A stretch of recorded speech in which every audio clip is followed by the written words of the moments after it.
Yeah! This is our second episode to. Second episode. Welcome to your second episode. And, okay, welcome to me. Sana may welcome mo ako. Wait lang. Pwede ako mag-intro? Okay, go. Okay Sige, lang? tago mo na ako. Sige. Welcome to Yanni's Room! At kasama ko ngayon si Kim Bejarano. Wow, bagong-bago. Wow. Hello. First time nila itong makikita na magkasama tayo. Hello. Ay, Yanni. Yeah. Andito kami ngayon sa LU. So, technically, hindi to Yanni's Room. Hindi ko to kwarto. Pero yung tayo nagstay eh. So, Yanni's Room pa rin siya. Yeah, room mo naman siya. Pero room ko rin sana. So Yanni's and... Yanni's and Kim... Yanni and and Kim's Kim's room. Wow. Wag sana ng atribida. Okay. Fuck me, I guess. Pag-guess lang sana. Fuck me, I guess. Anyway, ano to? Kakain tayo habang nag-shoot ng episode. Lamig na nga eh. Tagal mong setup eh. Pwede bang ano muna tayo? Susubo muna ako. Actually, Inubos ba yung cheese whiz dito? hindi ko inubos yung cheese whiz dito. Favorite ko yung cheese whiz sa Pancit Canton. Hindi naman sa interesado kayo, pero... At kimchi. Wow! You know me so well. Yeah, of course. Mahal mo ako? Wow. Sarap. Itong topic na to ay napag-usapan namin kagabi habang nasa Flotsam. Yeah. Yeah. Nawalang? Cute. Cute. Ang topic na to ay about sa crush. Yes. Wow. May crush ka ba ngayon? Madami. Iba kasi yung happy crush lang sa crush na para nauulol ako sa kanya. Also, so may different levels of crushes. Is what Yes, you're I think trying may to say. different levels of crushes. Meron talaga yung mga crush na parang, shucks, pogi niya. Okay. Happy na ako na nakikita ko siya. Happy crush nga eh. And then may crush na nauulol ka na. I feel like, may naisip, agad? Kung ina, ang pok-pok. Ako kasi kinoconsider ko yung sarili ko na mahilig ako magka-crush. Alam mo yun? Ako hindi. Hindi ako Really? mahilig magka-crush. Pero Really? madami akong crush. And then yung mga crush kasi, they come and go sa akin. Parang, hindi parang, alam mo yung, okay, happy crushes, parang, kung tapos na yung specific events na magkasama kayo, parang, okay, bye, ganon, or, hindi mo na siya nakita sa feed mo, edi, okay na. Hindi ko siya hinahanap-hanap. Pero parang, okay. alam mo kapag makita mo siya, uy, ito yung crush ko. Right. Ganon. So, hindi ka kasing ulol ko, ganon. Meron. Sisi, meron akong alam na nagka-crush ka for years. Mingyu. So, recently, wala. Parang ano lang. Happy-happy lang, madami lang. Ito mo yun. Ano? Ay, sige, bawal nating ibulong sa kanila. Bawal nilang malaman, te. Ow! Right. Yan ang ulol ako doon. Right. Yan ang ulol Yeah, may person. Itong person na tinutukoy na, malala siya in a sense na dumadayo siya ng LB for that person. Wow! Sis, hindi para sa akin. Te, kung ina si Marlon, hindi niya na naging crush yun, hindi niya na siya bumalik ng LB, sis. Hindi, madami naman ako reasons not to go there. Ano? Ina-allergy nga ako sa pusa mo. Wala na yung mga pusa ko, hindi ka pa rin bumalik, te. Sige, balik tayo. Okay. Para sa iyo. Oh, Yeah. kapukas lang. Medyo ulol na crush. Actually, ulol na crush talaga yun, te. Willing ka maging kabit. May jowa kasi yun. Alam mo, kilala nila by this time, kilala na nila. Actually, if nakikinig yung person na yun, feeling ko kilala niya na rin yung sarili niya. But, at the same time, parang lagi akong nagtatanong sa kanila, for fun lang ha, parang guys, bagay ba sa akin maging kabit? Parang, pwede, no? And sis, like... Pero hindi ko siya tinutuloy kasi never kami nag-usap ng tao na yon. At least, during that time, na-crush ko siya. And parang mininin mo talaga, like, you were willing. Oo, pero never kami nag-usap. Like, wala pa kaming interactions nung time na yon. Medyo ulol crush talaga yun. Feeling ko ulul crush yun. Yeah. Ulul Gano'ng crush katagal yun. nag-last yun? Gano'n nga ba katagal? November, December, February. Gano'n nga ba katagal? Ilang months din talaga siya nag-last. Nakailang balik ka sa LB Mga because of that eh. 6 months. Malapit ka nang magluwal ng bata sa tagal nun. Ako naman, feeling ko medyo matagal na ako hindi nagkaka-crush. Na parang, I know myself to be, mahilig ako magka-crush talaga. Pero parang lately, maybe because occupied ako with a lot of things, Okay. hindi pa talaga ako nagkaka-crush ulit. May mga cute. Right. May mga cute. Right. Right. Right. Yung katulad ng mga nilalike mo sa TikTok. Context. May binibida siya. Kim, meron akong bagong crush. As in, Hindi ko siya crush! hindi mo siya crush? Hindi ko siya crush. Ano lang, nagagapuhan ka lang? Nagagapuhan lang ako. Nagagapuhan siya. Sabi niya, Kim, tingnan mo, ganito yung interactions namin. Sabi ko, may naisip na ako masama during this time. Sabi ko, patingin nga ako ng TikTok niya. Patingin nga. Sabi niya, oh, tingin, sige, ito, tingin. Tapos, habang pinapanood ko, nilalike ko. Tapos yung pinanood namin, few months ago, June pa, November ngayon. June pa yung content niya. Pero ang OA nung kwento na ito yung interactions na, hindi naman ako ganun. Pinabasa mo yung chat niyo. Okay, bullshit. Oo. Pero hindi ko siya crush, pero cute siya. Right, okay. Pogi siya. Pero siguro kaya nga sabi ko, nahihirapan akong mag-isip kung paano natin to pag-uusapan. Dahil feeling ko talaga ang tagal ko nang hindi nagkaka-crush, pero nakakamiss. Okay, right. Nakakamiss talaga. Nakakamiss nga.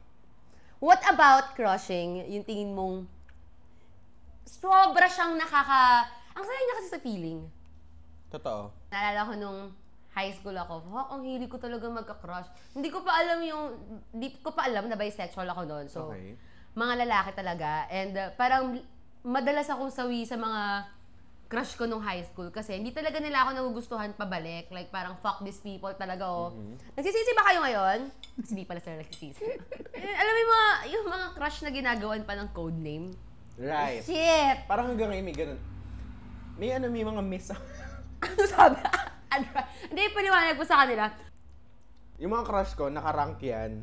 Oh. Tapos kunyari top 10. Tapos kada city, nakarank yan. Si Miss, let's say si Miss Manila, si Miss Cebu, si Miss... Sino sa Miss? Oh, Wala. Bakit na nung high school, sobrang creative ko pa mag-code name. Oh, sige. Anong example? Okay, example. Kasi alam naman ng person na to na naging crush ko siya. Oh my God, grade 7. Ba to? Tangina mo naman, te! Para banggitin mo lang, ganun lang. Bleep! Si Earl to. Earl, hello, pogi mo. Pero naging tropa ko kasi siya. Okay. Crush ko siya from grade 7 to grade 8. Saan taon? Ang code name ko kay Earl ay 3 lines. 3 lines. 3 lines? 3 lines. Bakit? Kasi diba, 3 lines. Tapos, pag nilagay mo ng ganun yung isa, E. Pag nilagay mo ng ganun, E. Wala yung R. Yung L. Para nung nagawa ko yung code name, sabi ko, talino. Wait, explain mo sa akin yung 3 lines. Yung letter E. Oh, di ba? E. Mm.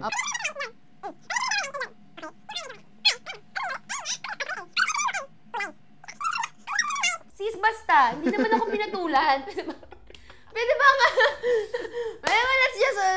Wala talagang pumatol sa akin nung high school, te. Pinakamalang crush ko nung high school. Ito yung ulol crush talaga. Kasi parang, di ba nga, walang pumapatol sa akin. So, pagdating ko ng grade 10 na ako nun. Pagdating ko ng grade 10, sabi ko, gagawa na ako ng move. Like, dito nag-start yung gumagawa na ako ng move, te. Kasi sabi ko, ay, hindi ko na ito maladaan sa codename. Codename, silay-silay sa corridor. Wala na, sis. Pagdating ko ng grade 10, I was so determined. Determined, sisi. So, determined. Ito talaga yung memory ko of having crush na nakakaulol na I really wanted to be with this person. Ganun, hindi na siya happy crush lang. Umamin ako dito kay Jacket. Right. Tapos, malalang amin talaga to. As in, gumawa ako ng... Nasa Spotify ko pa yung playlist. Gumawa ako ng Spotify playlist. And then, gumawa din ako ng playlist na naka-CD. As in, binurn ko Pinaburn talaga, mo. guys. Tapos, nag-letter pa ako. Damn. Ganon. Umamin ka nga. Ganon level. Umamin talaga ako, te. Ganon ko talaga siya kagusto. Kasi umabot na rin sa point na nagdadasal ako sa gabi. Parang sana magkaroon ako ng chance. Alam mo, never ko pinagdasal yung si LB crush ko. Really? Never ko siyang pinagdasal. Yeah, pinuntahan mo lang. Hindi ko siya pinuntahan. Okay, never ko siya Nag-invite ka rin. So parang ano yun, hitting 2 birds in 1 stone. Okay, pero siya yung first bird. Hindi, honestly, hindi ko ma-determine kung happy crush ko siya or ulul crush. Kasi nga, ganun, baliw na dumadayo ako para masilayan siya. Pero I never actually did something para mas maging close ako sa kanya. Feeling ko kasi, te, parang, minsan parang for clout mo lang din yung ulul crush. Actually, Parang to entertain us. So parang, honestly. Oo, so feeling ko hindi mo ulul crush si... Ulul-ululan crush. Ulul-ululan crush. Ulul-ululan Let's crush. say. Okay. And then, for you, fun lang din talagang dumayo ng LB Yes. at mag-joke na maging kabet. Right. Pero te question, if gumawa siya ng move sa'yo that time, do you think i-entertain mo siya? Crush on topic natin. Anyway. Ay, puta! Anyway, te, yung dun sa blank, ikaw siya ng very quick. Anong nangyari? Umamin ako ng gano'n, tapos na-reply niya sa akin, thank you. Sure ka, okay to sa yung topic. Hindi na ako nag-ask further. Kasi alam mo, te, may mga tao na parang, ito pag may nagsasubmit sa IG story na sabi, umamin ako sa kanya, tapos na-reply niya, thank you. Anong meaning nun? Girl, it doesn't mean anything. Like, hindi ka niya talaga gusto. And that's the kindest thing na kaya niyang sabihin sa'yo. Yeah. Yun yung experience ko sa ulol na crush. So that is an ulul crush? That is an ulol crush. Crush? Daming entry ako. Puppy crush lang. Pero syempre nung grade 1. Grade 1. So parang hindi ko naman alam ano yung puppy crush, ganyan. So alam ko lang, I admire this girl. Aha. So tuwing birthday niya from grade 1 hanggang grade 7, meron akong birthday gift sa kanya. Walang mintis yun. Grade 1 to grade 7. Kahit di na kami magkaklase. Grade 5, hindi na kami magkaklase. Pero grade 5, grade 6, grade 7, may gift pa rin ako sa kanya kahit di na kami nag-uusap. Grade 6, may boyfriend na siya. Na younger batch. Tapos ako parang, sakit! Ang sakit talaga nun. Sakit. Parang naluluha ka. Real. Sis, paano nagbibigay ka ng gift sa kanya? Like, anong response niya lang? Thank you? And she knows na gusto mo siya. Never ako umamin. Pero that's so mahal. Oh, it's so obvious. Close ba kayo? Naging friends ba kayo? Oo, nung magkaklase kami, close talaga kami. Tapos parang, alam mo yung way ko nun para ipakita na crush ko siya, parang lagi ko siya inaasar, ganun. Alright. Ganun yung ano, no? Ganun yung kabataan. Wow. Yeah. Pagbata. Okay. Yeah. Yeah. Miss Ariana, thank you. Miss Cynthia. Ariana and Cynthia, hindi mo pala to. Okay. Lagi mo siya inaasar. Sobrang nalungkot ako, tsaka na-shock nung wala na siya hindi ko na siya kaklase. Kasi star section ako. Okay, girl. Okay. Tapos, alam mo yung magda-down ba ako para maging magkaklase kami. Pero, hindi ko yung ginagawa kasi parang, ito yung nakwento ko kay Yani kahapon. Yung gusto ko kasi sa feeling na nagka-crush is na ma-motivate ako to do good, to excel, para ma-notice. Kasi nga, hindi naman ako pala amin. So, parang the only way na I could show, or parang the only way na I could do to get noticed is to excel. Wow. So, parang dumating din yung time na around grade 8. Grade 8 na ako. Hindi, grade 7, grade 8. Midway kasi ng grade 7, ako nag-stop mag-admire dun sa girl na yun. Ano, stop ka? Kasi may bago na akong crush. Okay. So, parang nung nagkaroon na ako ng bagong crush, ka-orgmate ko siya sa school paper. Umamin din ako eventually. Sa second person. Yun yung time na paalis na rin ako ng Canada. Tapos, before ako mag-move, nagbigay siya sa akin ng letter. Sabi niya, basahin ko yung letter kapag nasa Canada na ako. And I did. So, binasa ko yung letter. Nag-confess din siya na may gusto rin siya, pero parang hindi niya kaya nga na malayo ako. So, Girl, she alam chose mo, not to. sobrang, nung narinig ko yung kwento na to, sabi ko, sobrang walang self-control nun. For yourself. Yeah. Lalo na at such a young, at such a, ano ang pinaka-stupid or silly thing na nagawa mo for your crush? Okay, guys. Hi, si Jet yan. If nanonood kayo, bahal ko kayo. Miss ko na kayo. Actually, feeling mo ba pinanood din yung first step? Hindi. Okay, Pasig City Science High School kami nag-aaral. Okay. Alam mo si CJ, mas malala talaga siya. Feeling ko, bebenga siya if andito siya. Pasig Science kami nag-aaral. Tapos, sa Pasig kasi, isa ding school yung PCC. Sikat yung PCC. Pasig Catholic. Pasig Catholic School. Cool? Pasig Catholic Cool. Pasig Catholic College kasi. May mga pogi doon. Compared sa Pasig Science, maraming pogi sa PCC. Okay. Siyempre, yung mga taga-PCC, hindi na sila mag-agree dito. Tapos, ang stupid thing na ginagawa nila is, every uwian ata, ang dismissal namin 3 p.m. Pumupunta sila ng PCC. Okay. Sa labas o papasok sila sa loob?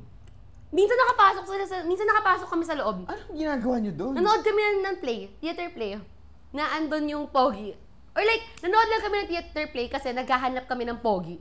Wala na talaga, te! Tapos alam mo yung parang, halos araw-araw sila pumupunta para mag-sightseeing sa PCC. Hindi ako sumasama kasi nakakatamad. Alam ko, chinat ni CJ yung crush niya. Kaya siya blinak. Blinak siya, te! Ang lalaban nun kasi, nagko-commit ka ba? Oo. Nagko-commit. Oo. Naranasan mo ba magkaroon ng crush sa kasabay mo sa jeep? Oo naman. Tapos, yung feeling na hindi mo na siya makikita ulit. Yeah. Shit! Feeling ko yun yung silly thing na nagawa ko for a crush. Anong ginawa mo? Te, hindi mo ba naranasan ba? Kunyari, dahil alam mo hindi mo na siya makakasabay ulit. Oo. Ano yung pipicturean? Oh my God, that's so cancelable! Bata ka ba nito? Bata pa ako nito. Bata ba siya nito? Pero baklo, may time na parang, alam mo yung... Ano? Ay, sorry. Tingin mo ba naging crush ka ng bayan at some point? Elementary, high school, hindi ako attractive talaga.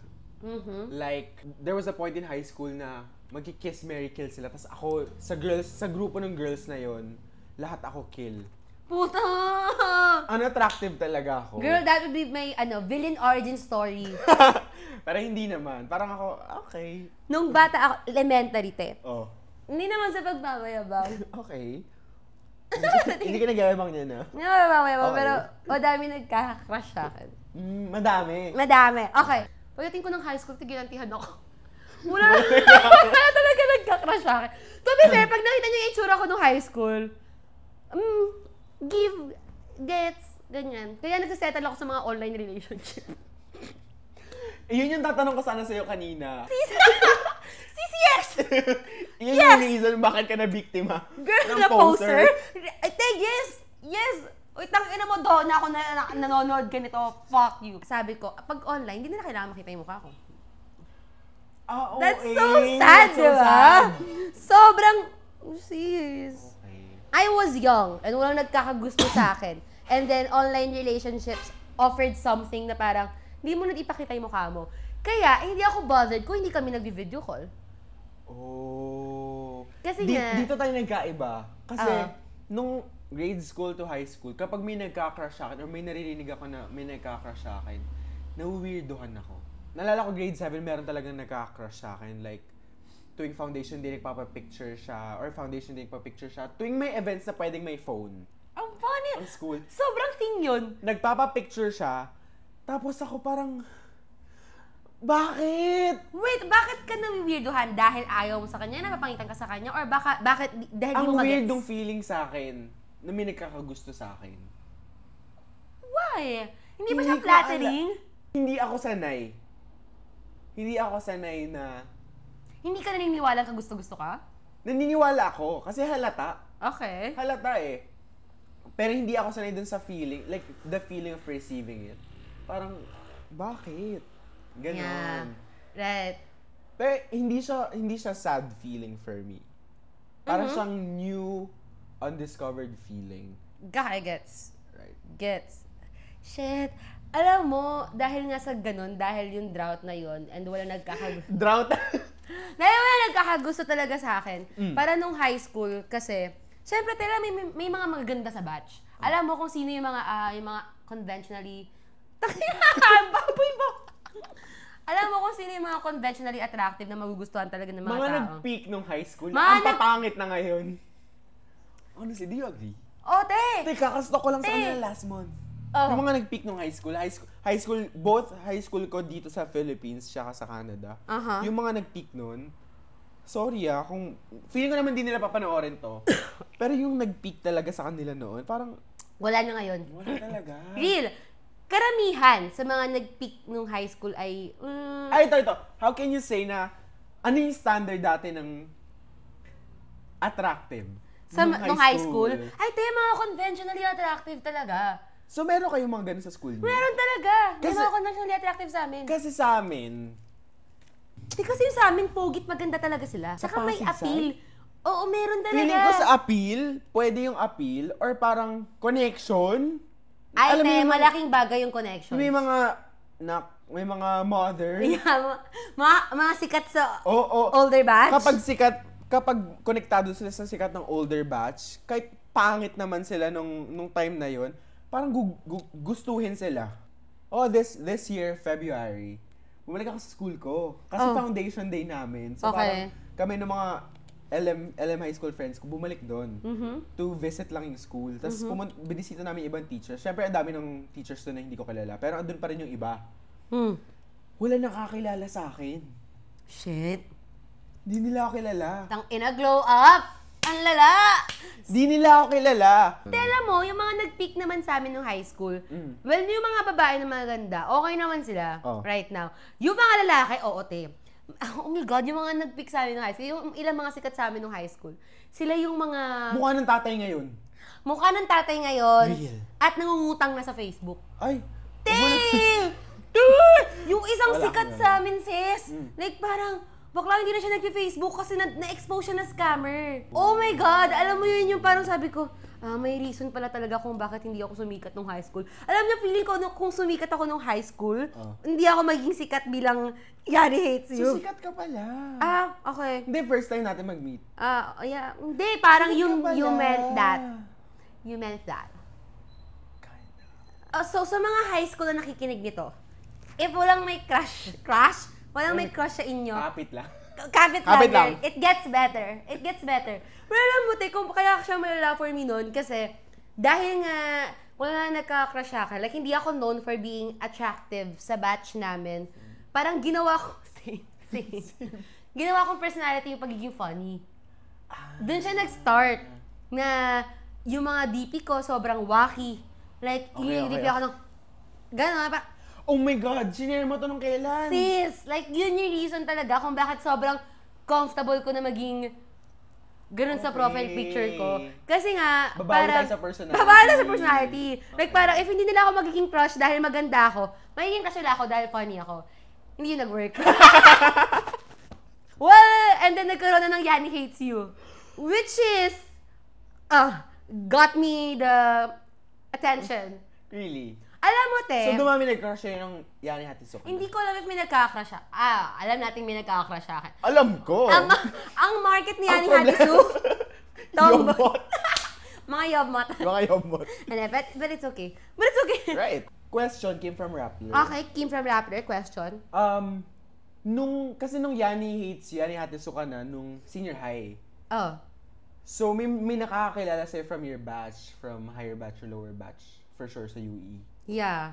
May nagka-crush sa'yo nun dahil nakikilala ka nila from Twitter. Siguro sa UE? Oo. Not that I know of. Hindi ko alam. Wala nag-admit. Pero, mas malakas May nandire. Pero, te, let's say, na nagkaroon ng Yani Hatisu, mas lumakas yung loob ko magka-crush. Medyo mas nagamit ko siya as, Okay. Yani ko yung nagka-crush Na ako. para bang parang take it or leave it, parang... Pero medyo ganun. Like, mas malakas lang yung loob ko magka-crush. Alam mo, sis, ikaw ang unang crush ko.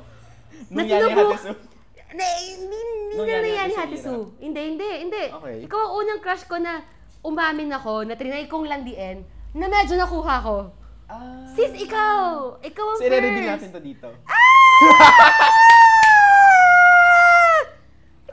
Yung parang, nung pumapatol ka na, like sabi ko, ay, fuck! Meron. Okay, pwede! Gumaganda nga ako. Nag-work na siya. Like, I can form actual relationships. Right. So, that was kinda transformative for me.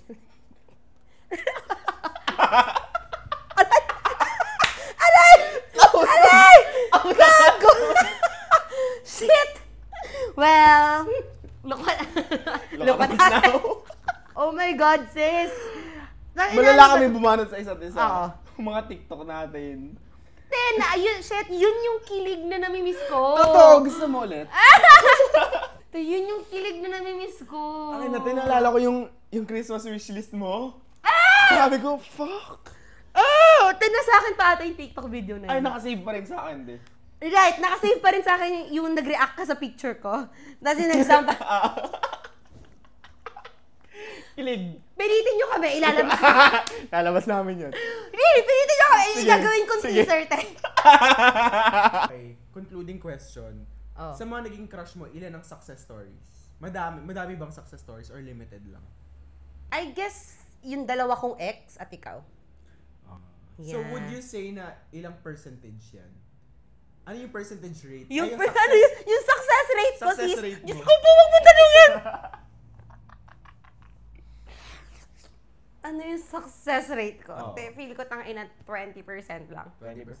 Sa tingin mo kung magsa-start ka from 2021, Oh. 2021 onwards hanggang ngayon, ano na yung success rate mo? Wait, what the fuck? Sino ba naging crush ko nung ikaw? Parang wala ako naging crush since 2021 na medyo... Ay, isa lang. Ay, hindi, wala. Success rate mo? 70. Yeah, 70. 70. Kasi hindi ka rin naman nag-a-approach eh. Oo, hindi rin ako pala approach talaga. Kahit sa bar, usually nasa sulok lang din ako. Pero nalalapitan siya ng mga tao sa bar. Nilalapitan lang. Pero hindi ko rin kinakausap. Right. Yes, let's leave a question. May question din siya. Ah, For sige, sure. go. Tanong ko lang, Wow, so 2 questions. pwede. Oh, sige. Oh, first question. First question, pili yung sasagutin nyo both. Go. What the fuck? Or basta, pag sasagutin nyo, lagyan nyo ng number. Okay. First question, Kim from Rappler, first question. came from Inquirer. Sa tingin mo ba, iba na yung definition mo ng crush ngayon na adult ka na? When Big deal talaga kasi yung crushes Pag eh. may crush ka, and it's not like that, but kung may crush ka when you're way younger, parang you just let it exist. And if nag-iba na yung definition ko of crush, ikaw. Crush. Ganun na. Ikaw. Feeling ko, oo. Lumalim. Lumalim. siya. Kasi feeling ko, since then, kapag nagkaka-crush ako, May intention talaga. may intention talaga ako na parang it will lead to something. Okay. Hindi siya yung bastang crush lang na I let it exist. So would you say na ngayon, na Nag-iba nagsiset yung ka na ng definition ko? boundaries, na ngayon from your recent experiences, na magsiset ka na ng boundaries for sure, sa tingin mo, bababaw yung definition?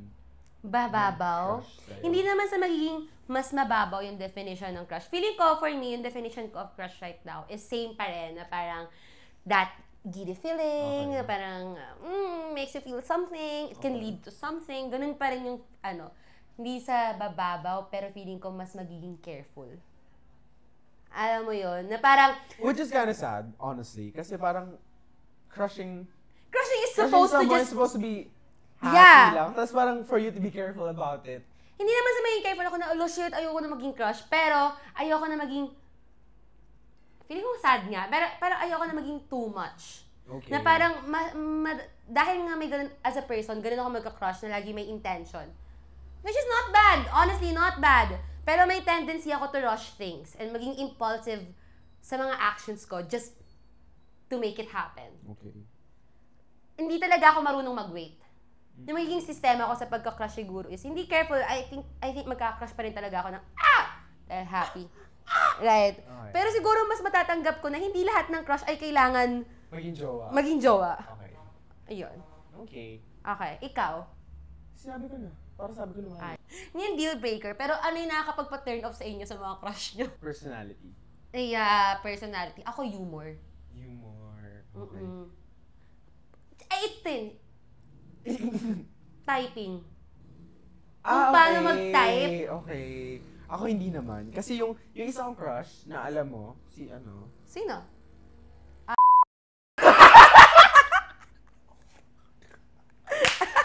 Okay. sobrang dry ng typings niya. Oo nga, te! Alam mo, pag sinasend niya yung screenshots nun, like, parang, Naninikilig ako.